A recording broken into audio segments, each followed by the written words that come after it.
My question was, which coaches are you drawing inspiration from at the moment and why? Well, still my mentor, Steve Hardison. I'm sure everybody here is familiar with him, with Townsend. Let me say why, because it's an important part of where I draw inspiration. I was just talking about this the other day in my Q&A. I am drawn to be in conversation with people who, when they speak, I'm confused. Like when what's coming out of their mouth is something that I hadn't expected, when what they're saying and talking about I kind of understand, but still don't, I know that I don't really get it as well as they do. Because I mentioned Robert Keegan earlier, I mentioned him again. He has a book called In Over Your Head.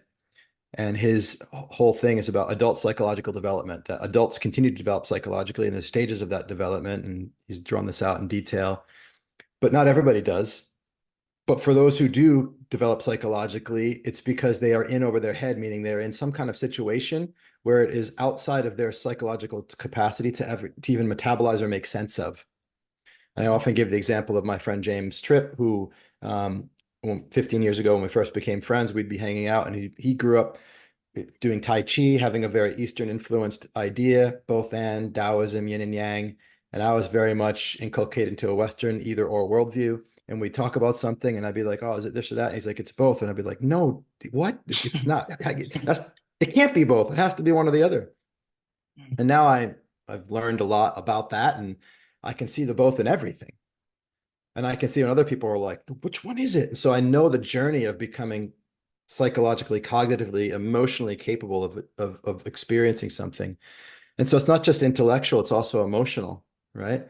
When a coach that I'm with has the ability to feel something that I can't feel, then that's the one, those are the ones that I want to be around, that I'm inspired by, because because I trust that their mastery and their seeing and their ability to feel is something that I could access if I stay around them more.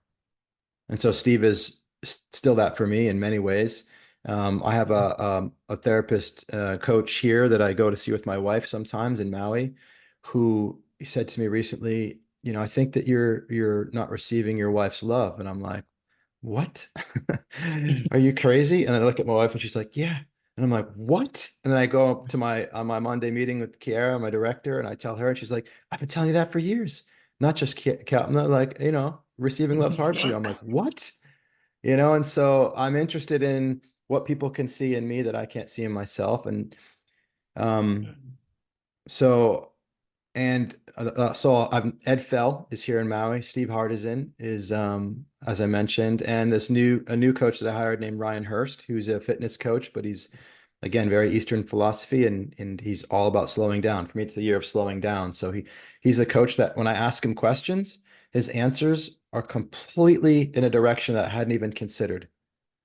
So I think that gives you a little bit of a sense as to who I seek out, who I'm inspired by. And I stay with a coach until that's not happening. And with some coaches, it get to a point where it's like, I know what they're going to say, and they say exactly what I thought they were going to say, and I love them, and I got to this point because of them. And for me, it's time to move on in a new direction. So is that Cool. useful?